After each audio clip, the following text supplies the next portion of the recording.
Now 250,000. Now, but to get 275. High, but to get 275. 3. Now 300,000. Now 3 1/4, 325. High, but to get 3 1/4, but to get 325. Now half. Now, but to get 300. And hello from Dallas at Lincoln Center at the intersection of the Dallas North Tollway and the LBJ Freeway. Welcome to the Mike Mcgavel Jones Show. We're glad to have you along today. We have a very special guest that I work with, and we have worked with this group previously, and it's been a great relationship and a great experience for me. I want to introduce Sabrina R. Porter. She is the president and CEO of Christian Care Communities and Services, and they have multiple locations. We'll talk about what they do. They are a Christian-based organization, and good morning. Good morning. Glad to have you on. Thank you for having me. As you know, I toured the facilities in the last week or so. Yes. And I've done that before, and I'm amazed at the changes that are going on. So what I'd like for you to do is tell them about your organization and a little bit about what, I'd say the base, just give us the overall 10,000-foot view, and then we'll get a little closer. So not the 3-hour tour. Not okay. the 3-hour right. tour like Gilligan's Island. Okay. Yeah. I'd love to. So in the 1900s, there was a small town of Gunther, Texas, that had some property, and the Churches of Christ, several elders and some ministers got together, and they decided they wanted to start a Bible college. And so a Bible college was established, and there's much more history than just that. But since I won't do the 3-hour tour, I'll make it succinct. And for a few years that was done, and then they decided after a while that they had all this land, and they needed to utilize it for what they saw as one of the greatest needs, and that was to take care of the elderly. And so they established a nursing care center. That's what it was called back in the day. Actually, it was called Home for the Aged. Home for the Aged. And so we've come a long way, because that would mean you and I are aged, and we don't like to be referred to as old. Only like fine wine. That's right. And so it was established, and it was the only one for many years. And then about 40 years later, another one was built in Mesquite, Texas. And about 20 years later, one in Fort Worth. And about 4.5, 5 years ago, we broke ground and then opened up one in Allen. And so we have those 3 communities, and those communities are retirement for senior adults right now. Right. Our goal is to go intergenerational, but that means anywhere from independent living, homes and apartments, where these people who live in these homes and apartments travel. They still drive, they still do their own thing, but they have the luxury of having a home where they don't have to take care of the everyday things that break down, and they have the peace of mind knowing someone's there if they need something in an emergency. Because what's also in those communities are staff who help. So our teammates who are nursing, nurse aides, maintenance, across the board, chefs. And so they can utilize those services too. They can come to a big dining room and eat all of their meals, or they can cook something for themselves in their kitchens. And so that next step is, assisted living. And the assisted living has 2 aspects. One is traditional assisted living, where residents rely on us for some of the basics. For instance, we help them with their medication. We make all of their meals, but they can also stay in their apartments and have their own meal. And a lot of people want to do that. They want to have a breakfast in their apartment. Nobody wants to get up and get dressed early if they're in the Porter family, and so that's a luxury as well. That's a benefit. And then there's also another assisted living, and the memory care is what we refer to those neighborhoods, and that is where our residents who have some form of dementia, the Alzheimer's. People get Alzheimer's and dementia a little mixed up, but I refer to the dementia as kind of the umbrella, and then there's different types of dementia under that umbrella. And many years ago, a lady named Linda Morrison, who many of us who have been in this industry a long time respect and admire, she was walking down one of the halls one day in Gunter, Texas, and that was when residents sat in wheelchairs. They were dependent on the and they staff. were treated that way. And they were treated that way. And so their quality of life was, they didn't know families didn't know to expect anything different, because that's what you saw back in the early 1900s. And she walked around that community and she said, there's got to be a better way. And that's when she started training the staff, learning everything she could about Alzheimer's, and training our caregivers on several methods, what to do differently, and how to deal with certain levels of dementia.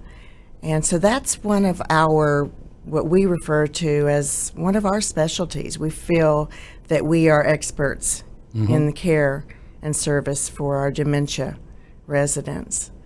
And that's something that we're very proud of, because we're one of the first in the Texas area, in the DFW area, to establish dementia neighborhoods. So the organization basically started, I guess, in the 40s? The 1900s, early 1900s. Earlier than that. The Bible College was early 1900s. Turn of the century. The nursing care, mid-1900s. So who ultimately was responsible for starting this? So it was founded by the Churches of Christ, and a minister, Ralph Godfrey, was one of the first, and he is the one who, when I say Churches of Christ, there's people get those mixed up, but Churches of Christ are independent, so there's not a regional office or a corporate. Or a mothership. Yep, they're independent. They're independent, and that's why, and that's who it was started by, were the Church of Christ ministers and elders, many members. In fact, the one in Mesquite, we didn't have independent living in the very beginning, and we rely on donations. We rely on our churches and individuals to contribute towards our ministry, because we're faith-based. Right. Now, back then, you saw 100% of the residents and almost 100% of the staff, who we refer to as our teammates, who were Church of Christ. But over the years, with all of the options that are out there, and people, this big melting pot of ours in the DFW area, it started to change the makeup of the population living in our communities. And so I would say in the late 1900s is when we decided that Gunther was something that we couldn't continue to operate. It was a hard decision. I wasn't around then, but it was a hard decision for our board, and they had to dissolve that. It was old. It had gotten older. It was hard to put capital into that building, and so we sold those properties, and the church that was established there remained. But the properties were sold and turned into residential neighborhoods. Right. And so that's when Mesquite became even bigger, and the independent, the assisted, and then the nursing care. And so it's skilled nursing. That's a mystery to a lot of people. They get that confused. They say Medicare, Medicaid, they think those are the same things, but they're not. Right. Medicare is when you go in, and that's paid for up to 100 days. I gotcha. Medicaid is for those people who need some financial assistance. And then there's that middle that a lot of people don't know about, And I call that the gap. That's for the teachers who didn't have a big retirement set aside, the ministers and their spouses, our veterans. Sure. And there's a gap of what it costs to take care of somebody 24/7. Sure. And what people can afford. And so that's why we rely on our friends to donate towards it. Sure. You know, when I was young, growing up in North Texas, specifically in Gainesville, I remember I was reading my great-grandmother's death certificate, and it referred to the Gainesville Sanitarium. And people get confused about what that is. And so I certainly understand the situation in Gunter, because turn-of-the-century buildings, the metro areas are much easier to provide for than a rural community in the middle of nowhere. Yes, and, of course, Gunter's not in the middle of nowhere now, because as it continues to grow out, Frisco, Prosper, all that stuff, Gunter will get eaten up sooner or later, but it didn't happen soon enough for this organization.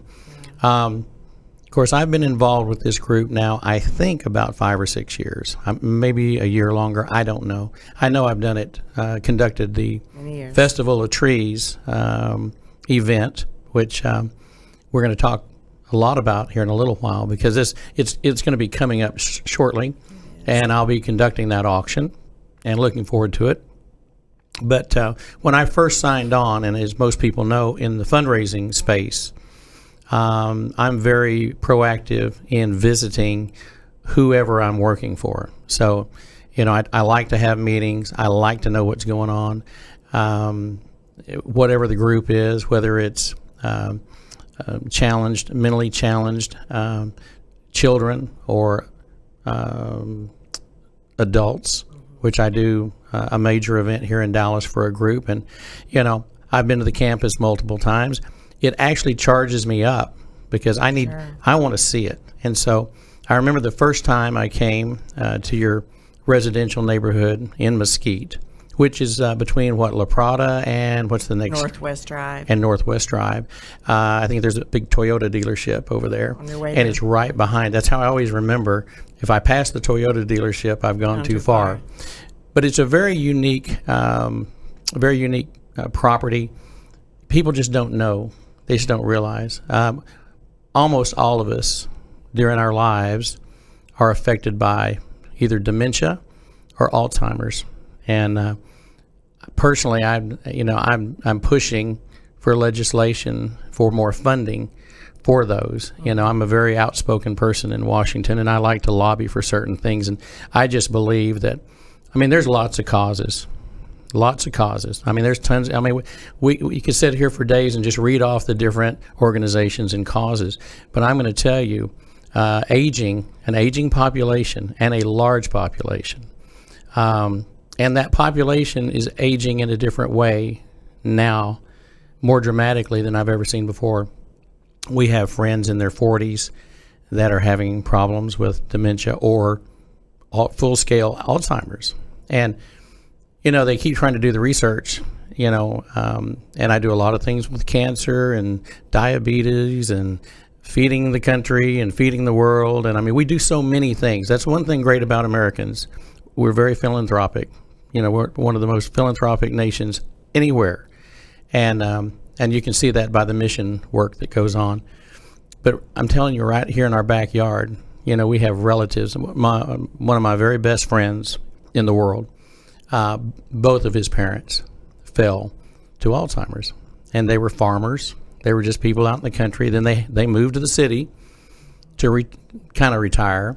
And then his father could not really adequately take care of his mother. It was a really sad situation. And then, of course, he passed away, and then he had the same problems. And then then the family had to get involved. They didn't have solutions. They didn't know what to do. Right. And they didn't want to institutionalize them. And there's that word. And that's the word. That's the word I don't like, because it's we know what that means.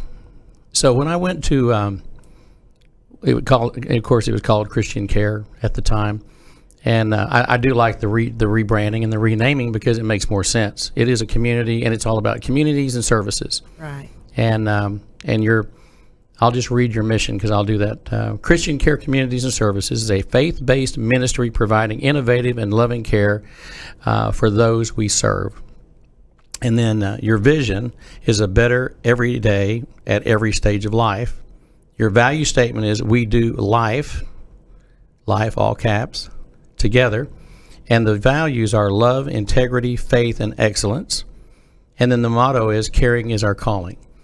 And when you go visit this campus, the one in Mesquite and Allen, which I just did, and I'm sure Fort Worth is the same, I have no doubt about that.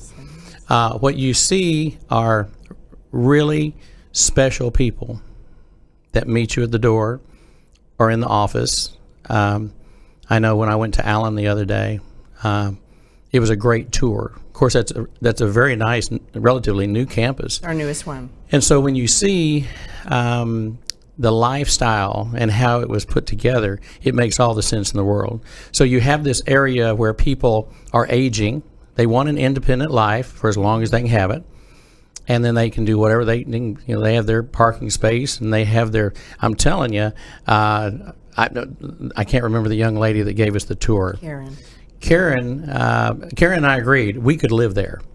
I could live there very, very well and be very happy. And between the food service, I said, I saw the dining area, the dining experience, and I said, well, this looks like I'm at a Hilton property in the morning getting breakfast. Because we have a chef. And you've got a chef, and it doesn't look like what you would traditionally think of in a retirement community or assisted living. And so it was a very uplifting thing for me. And Mike, the problem is that people really don't know what's done nowadays until they need it, until they're in a crisis. And they wait till they're in a crisis. And so what we do is we encourage people to go out and start walking these communities and meeting people before you need it, before your parents need it, and know what's out there, what your options are. And what you saw, and you said the word a while ago, and the I word, the institution. Yep. And because that is a perception a lot of people have of retirement communities. In fact, you'll hear people say, "Oh, you run nursing homes," and I've said it probably makes the hair go back on the hair on the back of my neck stands out. And I've said for as long as I can remember, it's not nursing homes. Right. It's the retirement communities where people live. I work in their home. You make their lives special, and I can tell you that from personal experience. And I'm going to back up and talk about the first time that I was there. But the other day when I was in Allen, there was a couple, and they were playing some games, and just as we're walking, of course, and this is one of these where they have, obviously have a few memory issues, and I'm sure this helps them. It gives them things to do that keeps their mind working, right. And I understand that. But the lady, Karen, and I guess the marketing person over there, Carol's awesome, by the way. So there's a shout out to Carol. If she sees this, I'm assuming she will see it. If she doesn't see it today, it'll be available on this Facebook page, and then YouTube. We have a YouTube site, as well as Real Communications. So this is going to be out here forever, right? So shout out. Thank you. But she was great about giving them hugs. They wanted hugs, and people need hugs. Mm-hmm. And I think when we go back to the I word, and to that mentality of nursing homes, it's almost cruel. That's what I remember. That's what I remember as a kid going to. It's a place where and I was going to a nursing home because that's what we called them back in the 60s and 70s. And I just remember as a child, it really kind of messes your head up because you see that this is potentially what you're going to live like someday. And it doesn't have to be that way. No. And I'll go ahead and say it now, and I'll repeat it before the show's over, is that if someone is interested, and we'll give them all your information and where to go, but I personally highly recommend that if you have interest in the community and the services that you offer, that people do exactly what you say. Look into it now. See what your options are. In Allen, you have limited space. You don't have a lot of space. And, but you have some vacancies. And I got to tour. I got to look at the rooms that were available. And that's when I went, this may be better than where I live right now. So I would highly recommend that they look into it. Now, going back to 4 or 5 years ago when I first got involved, the facility had some dated areas. And so we set about goals to raise money. And so that was kind of my front end on this, was being involved in the remodel and updating the rooms. And our fundraiser really was built around a visual of people helping to where they knew that their money, one thing I've learned about fundraising over the years, and I've only been doing it for 35, 40 years, is that people love a visual of what they're doing to contribute. And there's some people that just have the ability to stroke a check, and they just trust you to do the right thing, maximize my donation or my gift, my pledge, whatever. And I'm going to touch on that in a minute too. But the first couple of years that I was involved, we were literally redoing rooms, from the paint to the beds to the lights to the curtains, in the cabinets, courtyard, yes, and the courtyard.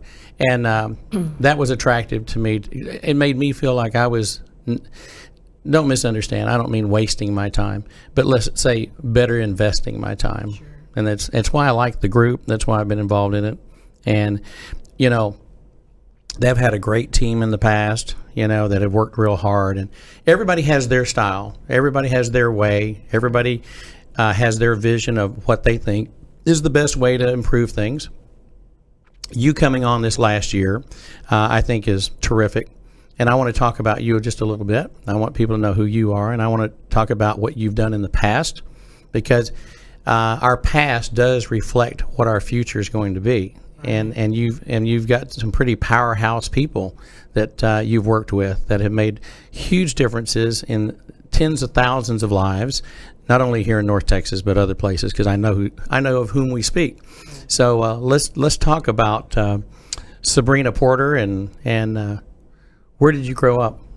I grew up in Burnie, a little town outside of San Antonio. Burnie, Texas. Burnie, Texas. I grew up there for about 13 years, and then I left my home when I was 13 years old and went out on my own because I was working and making $1.25 an hour as a nurse aide, and I thought that was just... living large. Oh, that was great. Almost dropped out of school, and I had the fortune of having a mother who knew how to influence some decisions, and they worked around my schedule at the nursing community that I worked at as a nurse aide. So it took me about 3 years longer to finish high school, but I did. So when you lived in, how long did you live in Burnie? 13 years. 13 years in Burnie, and I know Burnie very well. It's really funny that you mentioned Burnie, Texas. We actually have an office in Burnie for our United Country Real Estate Company, but back in the 80s, a lot of people know that I used to sell Western Auto stores. I always have a story about a Western Auto store, and I auctioned off the Burnie Western Auto, and the gentleman that owned it, he and his wife, he was an administrator of the hospital in San Antonio. And so I got to know them very well, and they were successful. But they had bought this franchise, and they just liked having it. They probably didn't need it; they just liked having it.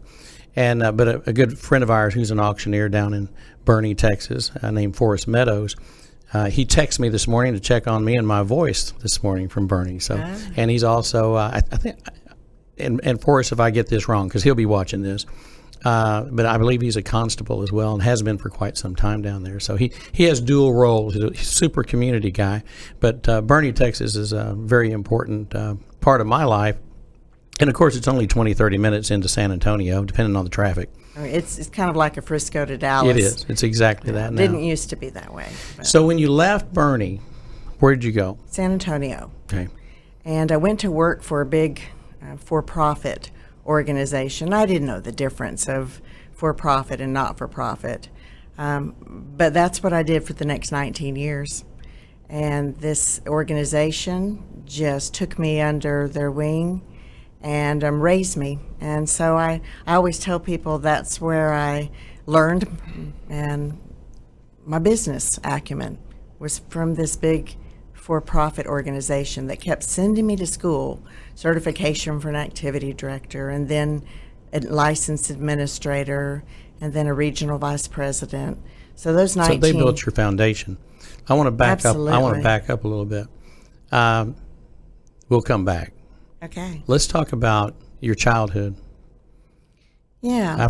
I find our total biography far more interesting when you kind of see the pieces. So you're in Burnie. Right. I assume you had a family situation. Well, I did. Tell me about your parents. I did. Well, I always tell people, their past does not define them. However, they can make that past benefit them. It can be a blessing. Sure.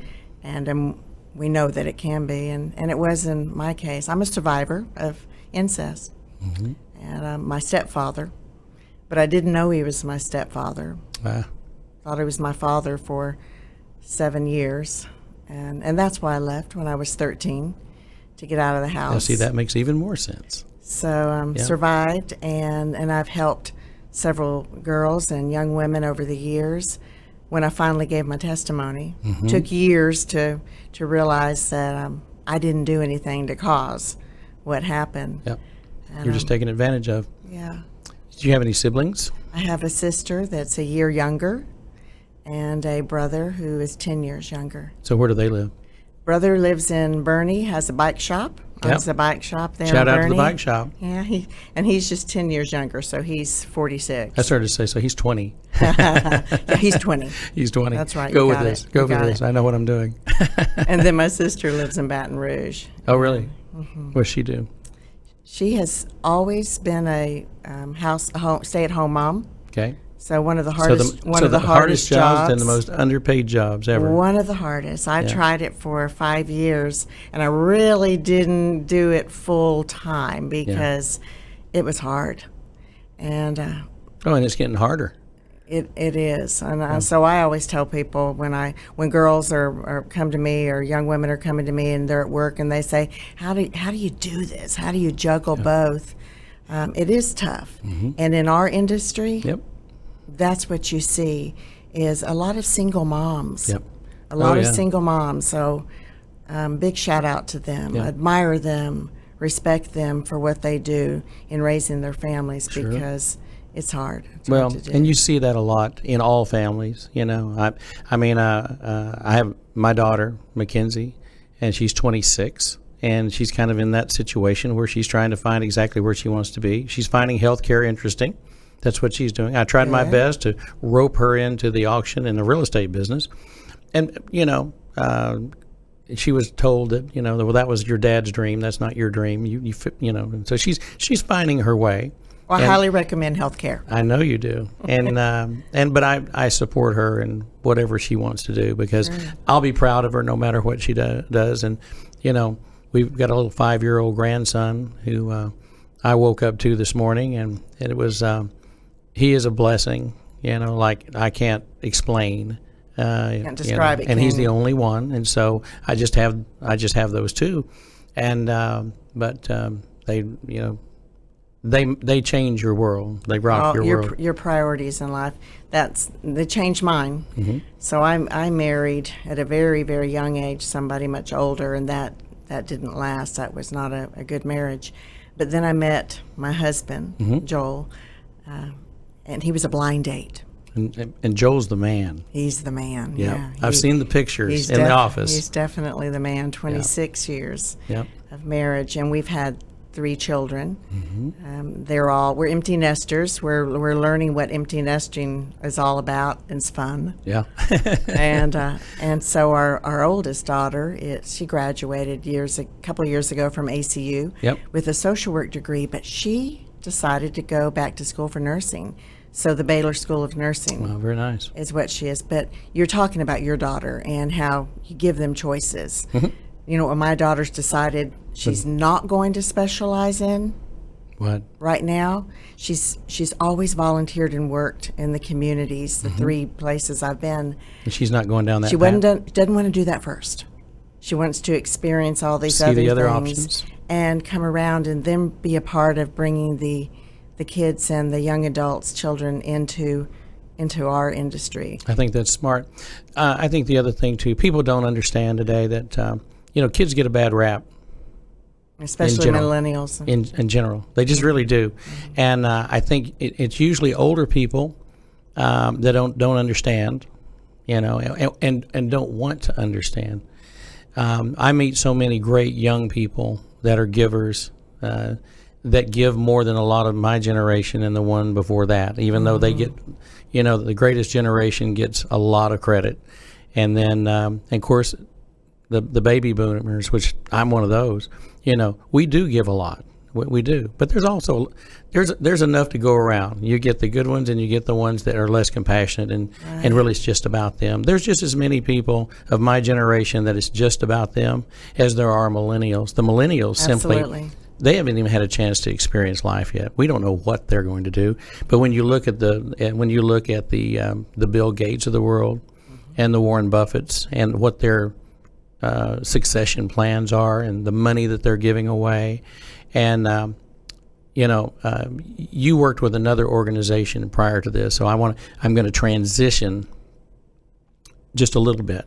Okay. So you spent 19 years with this other healthcare organization. They helped build you a platform and a knowledge base and opportunity. Tell me a little bit about what you did after that. Well, so I can't tell you about that until I tell you about 3 children I had, all within a span of about 4.5 years. So I have 2 boys, and my oldest is in Special Forces, and he is deployed right now, and Mason, and then Caleb, my youngest, the baby, 6'4" baby. Little boy. And he's in the Old Guard in D.C. Right. And so I had these 3 children, and my husband worked for TXU, Encore at the time. Sure. And I wanted to work. I wanted to do what I felt was my calling. Yep. And not that being a mother wasn't a calling, because that was just as important, if not more, responsibility for these 3 young children. And I asked my husband, if I went back to work full time, would you be willing to stay home? And he said, "Can I start tomorrow?" Yeah. And you picked the right guy. I did. Yeah. I did. That's awesome. And so he stayed home with our children. And how long did that? How long was that? That was back in 1999. Okay. And that's when I discovered the world of not-for-profit, faith-based. Okay. Because I learned about this group called Grace Presbyterian Village. And we lived in North Dallas, and this was in Oak Cliff. Right. And they called me and said, would you come down and talk to us? And I said, where? And when I drove down there, the where didn't matter anymore. After about 45 minutes, I fell in love. I fell in love with the residents, with the staff. And what was key to this decision was my husband had to give 30 days notice. These people wanted somebody right away. Yeah, like tomorrow. And they said, well, bring your kids. And I did. Wow. It lasted more than 30 days because he ended up staying longer. And my kids grew up in that. And, they always had 300-400 grandma and grandpas. So they received the benefits, actually the blessing. The blessing of being exposed to that atmosphere of giving and love and compassion. Yes. And then they became those people. Absolutely. Yeah. And they learned from that greatest generation, one man who became my father figure, who was in World War II. He was a prisoner of war and repatriated. They call him Grandpa Bob, and Bob Barton. He would have been 100 years old 1 month before he died. Wow. 1 month before he would have been 100, he died. And he was their hero, and that's why they chose the military, because of his example. Because of him. And that's the example this greatest generation does give, all of us. So I worked there, and then I started taking care of somebody's mom, And this person worked for somebody I didn't even know because I didn't know the philanthropic world. Sure. I came from the for-profit where you're not allowed to do things like that, raise money for a ministry. Yep. And I didn't really know it was a ministry until I met my husband and found God. But I have to say that this woman, I took care of her mom for years. She worked for an influential man, Boone Pickens. And he was philanthropic. Probably one of the most philanthropic people we've seen of this generation. When you look at the various, and it's not one group, it's lots of groups, and organizations and colleges and Oklahoma State University and the Boys and Girls Clubs, and I mean, you just ride around. Cancer centers. You can ride around. Yes, cancer centers. I'm very familiar with. You can ride around Dallas, Fort Worth. You can go to Tulsa, Oklahoma City, Boone and the Panhandle. Boone Pickens, of course, we just lost in the last 30 days or so, maybe 40. In fact, I don't know if you saw the letter that he left. Did you see the letter that he left? So I was at the I know you went to the service, but did you see the letter that he left that's been circulated throughout the internet? I have not seen it, but I've heard about it. Have you seen it? If you'll look on this show, on my Facebook page, it's posted there with his picture. I'll read it. Because it's a very well thought out. It's not short, but it was basically, he starts it out by basically saying, if you're reading this, I'm no longer here. So he gives his perspective. So there was a piece of that on the program, on the back of his program at the service. What a man with work ethics. Yes. So tell me about that relationship, and then about the center that you worked at and all that. Well, it was just one community in Oak Cliff, and we wanted to start our own hospice. So we did, Faith Presbyterian Hospice, and we started that. And before I knew it, this lady named Marty, daughter of one of our residents, was asking me questions. And she saw the quality of care and the services that we provided there, and she just started asking more questions and saying, what do you need? What do you need there? And before I knew it, things were coming to us. Now, we had some strong donors at that point, but nothing like this. And I call her the angel behind Mr. Pickens, because she did a lot of his due diligence and made sure that where his resources were going were stable. And so then we merged. It was a merger, but it was really a takeover of Presbyterian Village North, and we took Presbyterian Village North under our umbrella, which was right off of North Dallas. It's in North Dallas, up near Forest and Walnut Hill, that area. Well, I've been driving by that location for 30 years because that's the direction I go to my doctor, my voice doctor, bless Dr. Kirkham, and who I saw him last week. I'll be seeing him again this week because we're still working on me. You need to work on you. I need a lot of work, baby. You need some rest. I need a lot of work, not just in my voice, but I've driven by that center, and I was just looking at the sign. I pulled up, and I was looking at the sign, and I was thinking, because you and I had spoken about a week ago or two, and about Boone, and I saw the pictures of you and him in your office, and what you saw was the Boone Hospice Center, the palliative care, because we asked if he would help us build the first hospice and palliative care center behind Medical City, and he did. So I'm talking about Presbyterian and who I worked for, because I was very loyal to them for almost 13 years. Never had plans on leaving those residents and my teammates, but somebody else approached me from another organization. But we're all in this together, all of these faith-based. Sure. I mean, they're faith-based not-for-profits, and there's not a lot of them in Texas. Nope. And there's about 13 of us who got together in 1999, 2000, and formed our own risk retention group. So we call each other, brother and sister, and not competitors. Well, and most people know this. I work for a lot of faith-based groups. I actually prefer it. and that may be controversial to some people because, I just think you have to, you set your priorities. And I think you have to, I can do a lot of good work for a lot of people. I could do an auction every day. I literally could do an auction every day if that's what I choose to do. But I really want to be as good as I can be. Intentional. And with the right people that make me feel that it's mutual and there's an end to everyone, and I think we all try to do the best we can. I've never pretended to be something that I'm not, because I'm a failed human. I believe that. I'm a failed human being. But I hope that in the end, the good outweighs the bad. And so when I look at, and I'll give you another example, Christian Works, which is directly across the street, right behind me, past their building every day. Been with them almost 20 years as their auctioneer. And we always have someone from Christian Care Communities and Services at their event.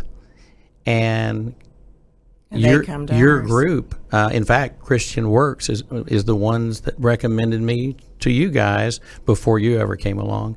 And so I was very pleased to spend the hour and a half or whatever we spent in your office the other day, because I could see the right light for this group. You're the right person at the right time to take them to another level of excellence, not just with your mind and what you know and your experience, but also your heart. It makes a big difference. Thank you. We've talked about this before, that you can't teach that. Right. You can't buy that. No. And you can learn a skill. And you can learn skills. And so that's what we look for and try to surround ourselves with. And it's not just because we happen to be founded by the Churches of Christ, doesn't mean that you have to belong to the Church of Christ, sure, to live there or work there.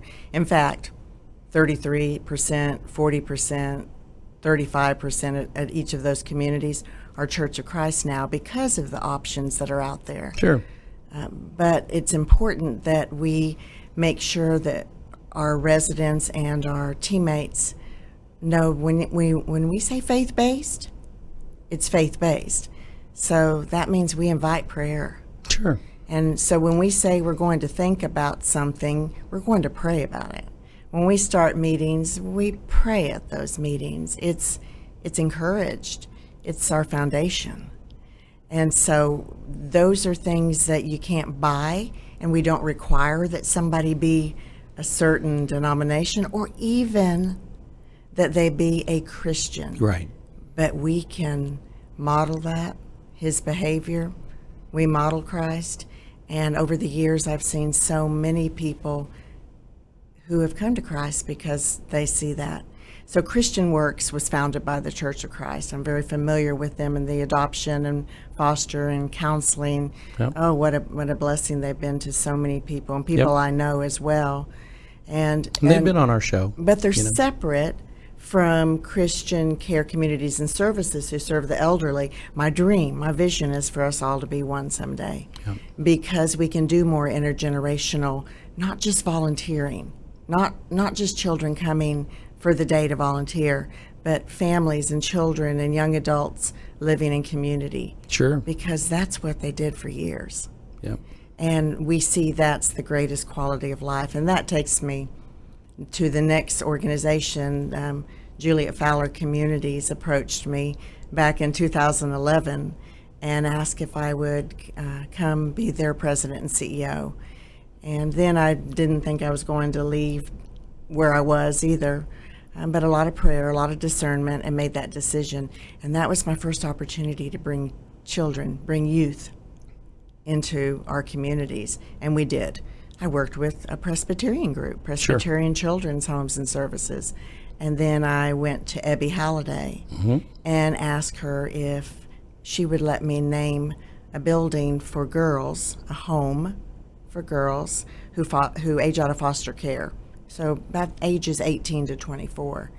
And she said, as long as you teach them skill sets. And I said, that's our goal. That's what we want to do. So we did that. Yeah. And we named that the Ebby House. Ebby was a great friend of mine personally, and we talked about that a little bit the other day. I think that, and this goes out to anyone that's watching this that's either young or is looking for change or transition, improving their life. I sent a story out the other day to a lot of my friends privately about Colonel Sanders, Harlan Sanders. People don't realize that he didn't become a success until he was over 60. He had gone through bankruptcy. He tried to make it in the military. It didn't work. And he felt like everything he had tried to do was a failure. And he woke up one day and he was retirement age. And he was getting a check for like $120 a month. That was his retirement. And he was ready to commit suicide. People don't realize that. And it's in the story. But he didn't. He had this recipe, and he just started making chicken. And he started selling it to his neighbors. That's where it all started. So Kentucky Fried Chicken started by basically frying chicken at home, selling it to the neighbors, and then the rest is history. But I say that to say this: it's never too late for anyone to make a difference and do something that's satisfying and it can affect people in a very positive way. You're absolutely right. So it doesn't matter who you are. And so when we talk about the youth, you about the time you think it's all for nothing, that's when something happens. And I was getting back to Ebby, and whether it's T. Boone Pickens or Ebby Halliday or Ross Perot Jr. now, or someone of that nature, you have to surround yourself with successful people. You must surround yourself. That doesn't mean to become an elitist. It doesn't mean that they're the only people. I always like to talk about my grandfather, because my grandfather had a huge influence on me. He never had any money. It was never about money for him. He paid cash for just about everything. He paid for his house in 7 years, along with my grandmother. She worked all the time. He worked all the time. I was a latchkey kid. Only back then we used a skeleton key. And a skeleton key? A skeleton key could open any door in your hometown. It's the old-timey locks. So if you want to look, you can Google skeleton key. But people weren't really worried about people breaking in their houses. Right. They were just trying to keep the door closed and be able to have some sense of security. But it was never about that.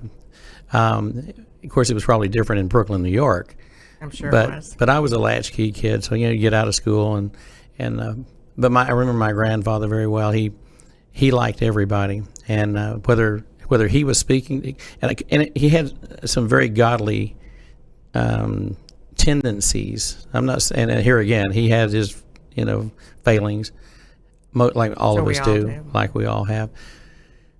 But whether he was introducing me to a banker or the poorest person in town, he treated them exactly the same. Mm-hmm. That's when I say a godly way.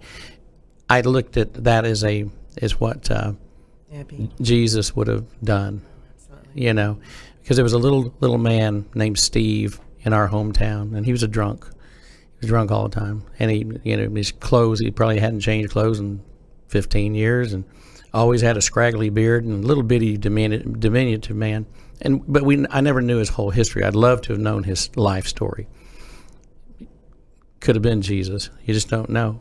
And you're sitting there, but my grandfather would treat him and shake hands with him and introduce him to me like he was somebody, right, which made me feel that way. And so I've never felt like I was a privilege, even when I had a little bit of money. I think you show compassion to everyone. That was a gift that Ebby had. You're about to say that. She taught me two things. One thing very important. First of all, whoever she was visiting with, she looked at them in the eyes and not around them. Yep. She didn't look for the next person or who was the important person in the room or who was what. She looked and she listened to that person, and she made them feel special. And really, everyone was her friend. Yep. She made everyone feel that way. And in the end, in the last couple of years, I took care of her for a while. My daughter did as well, did some things while she was in college, on college break. She wouldn't say no to people at the door. Yeah. She wanted to answer her door all the time, because that's what you do. Sure. You answer your door. And it got to the point where it just wasn't good for her to be able to, to do that. But that's what she wanted to do. And that's what she did in life. She answered the door. Yeah. Well, and I actually did several training sessions about auctions in her office here, 5 minutes from here, where she officed. Yeah. And the thing I loved about her is she was very philanthropic. I mean, very philanthropic. A lot of people don't realize. They just don't know because she didn't tell everybody who she was helping. But I mean, when it came time for communities and schools, that was a group she was very passionate about. Ross Perot had been chairman of their event. Ebby had been very, very involved in it. But anytime I was the auctioneer, I mean, every single time, any event that I did in Dallas, Texas, where Ebby was involved, I would always get a personal card from her, saying the sweetest things ever. And I mentioned it the other day about Joe Hager. Yes. Former Mayor Pro Tem and the late patriarch of Hager menswear, clothing, and sportswear. He had the same effect on me, and as does still Doug Brooks, that was with Chili's with Brinker. There's a commonality among all of these people that have, whether it was T. Boone or Joe Hager or Perot, they may not have had the same DNA exactly, but they knew what was most important, and they knew how to connect people, and that's what you're going to do with Christian Care Communities and Services, because I see it, that you have that DNA and you have that connecting point that gets people to do things and raise the level of giving and support and growth, and I'm really excited about the future. But tell me more. We talked about Ebby a little bit. There's a reason why I have an autographed ukulele at my house. Oh, really? Oh, yeah. Yeah. People know I collect guitars, but I have my Ebby ukulele. Do you really? I think I got the last one. And because Ebby was known. And the funny thing, when I did an auction for cancer, it was cancer. It had been Gilda's house. Gilda's house, and it became the Red Door or something. And it was like Cancer Center of Dallas, I think may be the name of it. I've done several events for them, but when we opened Nebraska Furniture Mart and we had Warren come in and we had 3,000 people, at that event on a floor at Nebraska. They emptied an entire floor of furniture to make room for 3,000 chairs. And he drew a crowd, and forget about your politics. Sure. I don't care if you're a Democrat, Republican, whatever. That's not what it was about. And we sold 10 or 12 items that were all Warren Buffett items, and they all brought $10,000 to $20,000 a piece. But here he comes out wearing a cowboy hat, wearing, of course, a hat made by one of his companies, but here in the Dallas-Fort Worth area. But then he plays the ukulele. Oh, I didn't know he played the ukulele. Yeah. So I thought, well, there you go. There's a connector to the early 1900s. You've got Ebby playing the ukulele. You got Warren Buffett playing the ukulele. I don't know what that means. Maybe they're up in heaven right now playing ukuleles together. Probably are. They probably are. And T. Boone sitting around watching. I don't know. Or he's got a dog and he's hunting somewhere. Yes. He's doing something that they enjoy doing. She also taught a lot of other things, and her work ethics were strong. And she used to go into her office in her late 90s, all the way up to about 101. Yeah. From 10 a.m. to 2 p.m. Oh, I'd see her because I'd go in for different things. Yeah, yeah. Well, and she drove as long as she could. Yeah, and the other thing, that second thing she taught, and you mentioned it a minute ago, were those personal notes. She wrote personal notes. She didn't write, "It's great to see you, glad you came." She wrote a note. She wrote a real note. It was authentic, and that's important in the industry that I serve. Is authenticity. Well, I've never thrown a note away. Yeah, they're. I found to be all that. I've written a lot of notes over the years, but not nearly as many as I should have. And there's notes I should have written that never got written. But I'm very appreciative. People may not get a note, but I hope they know that it's genuinely I try to loved. do that. Try to do that for all my teammates. So we talked about Ebby a little bit. Yes. And tell me something else. So after we implemented some intergenerational things at Juliet Fowler, and we had been working on a succession plan, and my CFO, she was my CFO and my COO. Not a lot of people see that in the same person, but you can't fight with yourself. And so those CFOs and COOs do a lot of no, yes, no, yes. Well, you can't have tug of war with yourself, and she was absolutely a dynamite CFO and COO.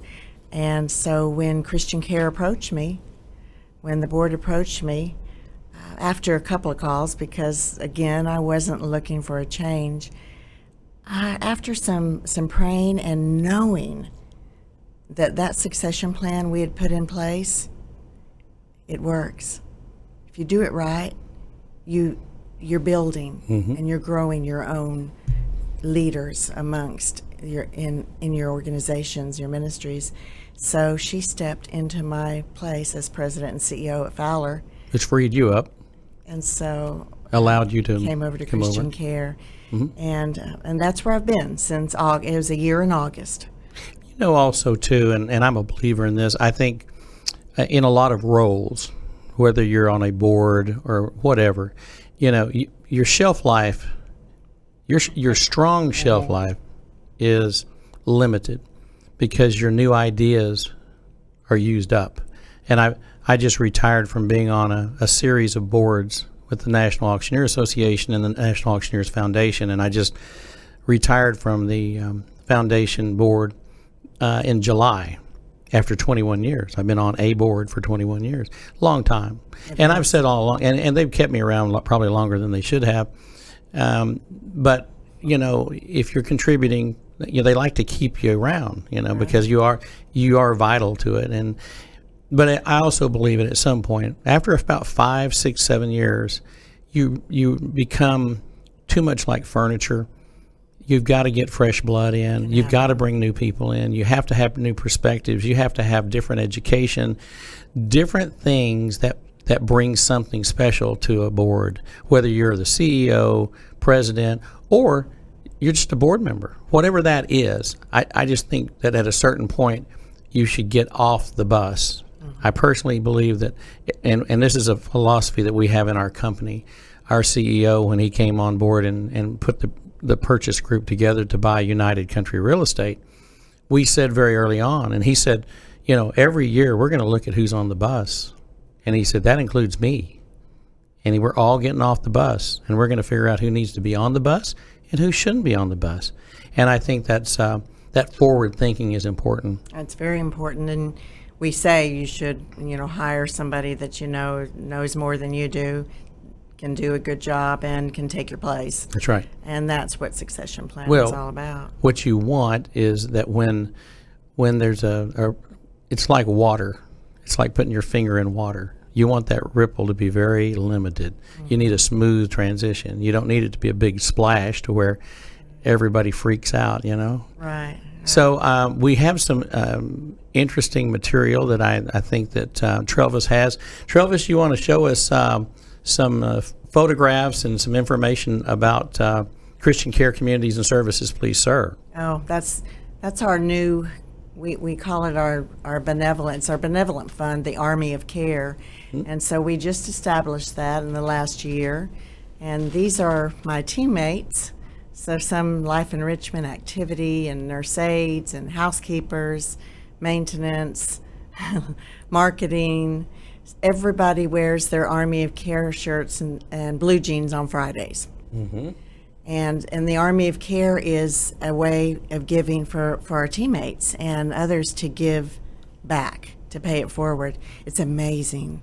Some of these teammates who make little and give so much. They give their 2 pennies out of their 3, if that makes sense. They not only work in this industry and have the hearts and the compassion for the residents we serve, but they also pay it forward in giving of their own resources, and that's important. So that's what you saw was the teammates in the Army of Care. I would be remiss if I didn't mention that your organization has a great love for our veterans. Oh, yes. And I saw that on display in Allen. You have a wall Wall of Honor dedicated to the residents that have been there and are there. And all the branches of the military are represented. Yes. And I took a photograph, and Travis, I wish I had it for you. I wish I had sent it. I took a great picture of the wall because the wall shows the residents in probably physically better times for them, yes. and when they're actually serving the country. And everybody knows I'm very patriotic. Well, I like to believe I'm very patriotic, and I like to believe that I stand for America and what these people fought for. I think if we had more people like that, I think this country would be a much better place today. And but these people are awesome, and I enjoyed one of the things I really enjoyed at the care centers is you have the shadow boxes in front of their rooms that show pictures and shows family and shows mementos from their life, things that mattered to them. Right. So it's really kind of cool because you see it's not just a little cool, it's very cool. It serves a purpose of reminders for those who might have some cognitive deficits, if they have some memory issues. It's the picture when they got married that they recognize that's me. Yep. And then that's my room, or that's my apartment. And the other things you saw were the Passions project that we did with our residents. And we had a photographer come in and interview and take pictures and video of them, of their passion. So some of these residents were dancers, they loved to dance. Some of them were teachers, play the piano. Vital lives. I mean, all like about their vibrant, lives. very vibrant their stories. lives. They have great stories. And we blow those up huge on canvas and put them all around our communities because we honor them as well. So we honor our veterans and we honor our residents who live with us. We're looking for ways to reach out and meet the needs that aren't being met. And one of our visions is to meet the needs for IDD, for anybody who is experiencing that. And I don't know if you know this, but the same plaques that are in the brain for somebody with dementia are the same plaques that are in the brain with somebody who has Down syndrome. Really? So it's not will they have memory issues, it's when. Gotcha.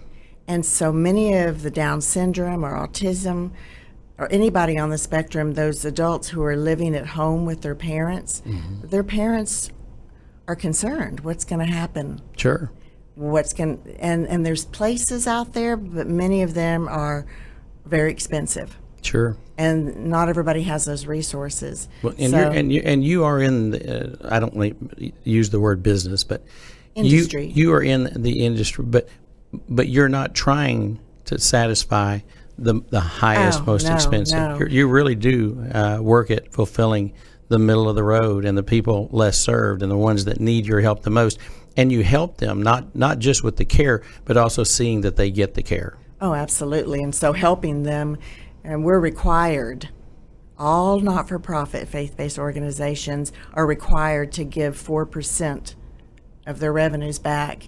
We don't limit ourselves. There's been many years we've given 7, 8, 9. Our goal is 10%. And that's for those people whose resources are limited, or they've been paying privately for so many years and they're running out. Sure. But we have some land at our Mesquite and our Fort Worth communities that is undeveloped. I was looking at that. And so that's what I'm thinking of, some intergenerational cottages, or Fort Worth, a farming community. We have a big barn, sits on top of the hill and overlooks all of Fort Worth. And adult day services for young adults that are on the spectrum somewhere. Yep. to senior adults and serving each other. Where's the best research being done right now for memory care? Is there something? Well, I don't know if you've heard of the Center for Brain Health here in Dallas. So Dr. Chapman is in charge of that. She does a lot of research. There's so many people who do research, and there's not a magic pill. Right. And so we're always looking for something. It's human nature Sure. to look for something to fix it. Yep. But what we know is that if we can keep the brain and the body active, it can slow down the progression. Yep. And so that's our goal always, is to do wellness and fitness, and that's what we provide. So when you I saw the exercise room. yes, you our know, pools, yeah. our therapy, we Yep. do outpatient therapy, not just in our communities, but externally. And then we have hospice and home health as well. Sure. And in that, we train our teammates on dementia and all of anything that might impact our residents. All of our teammates are trained. Well, in those areas. besides the taking care of them to the best of your ability, but there's also safety issues, Yes. security issues. You know, all these things that blend together. You've got your plate's pretty big. So I want to talk about the Festival of Trees before we Okay. close out. This will be the last thing that we really get to talk about, because we've gone an hour. It's pretty wow. went by pretty quick, didn't it? Yes. So would you like to just tell us Sure. about the Festival of Trees? Sure. And we'd like So- to invite people to. Yeah, so you were talking a while ago about new and fresh ideas, but it's very important to me to also honor the past, because many of the events or programs that were put in place in the past are honorable. And so it's always my goal to look for those ways of continuing to honor those and bringing in new, fresh ways, and not taking or asking from the same people. You know, because that's hard on your donor base. Yep. For you to go to them, ask the same, that 80-20, 80% rule, you know. Yep. And I know it very, very well. So the Festival of Trees is something that was started 11 years ago. And in fact, we are honoring the person who really spearheaded that. Her name's Teresa Scott. And she was our... Teresa Scott's the one that brought me on board. She did, Chief Advancement Officer for many years. And she and her husband have been in the ministry. John Scott was a minister for many years at some churches. And she just recently retired. So she doesn't know this yet, unless she's watching this, which I hope she's not. The word's probably getting out. So we're honoring her for So if that. you know Teresa and, Don't and say you're anything. watching this right now, Please don't say anything. Just be quiet about it. It's all good. God's watching, so be good. So we're going to honor her at the Festival of Trees on November 11th that we have every year it's been at the Westin Galleria, but there's a limit of 500 people. So Yeah. next year will be our first year. We'll have it at the Renaissance in Dallas, because they can hold 1,000. Right. And I expect that as we move along each year, there will be more people who want to come to that. And it's a dinner, and we also have a live auction. Many people have underwritten trips and experiences and items, and we also, as you know, we do something special, Fund a Need. And we have a couple of very, very important needs this year that we'll be asking for people to discern about. So people that know me, they see people that are close to me see my Facebook pages and what I'm doing and where I am and who I'm with and all that.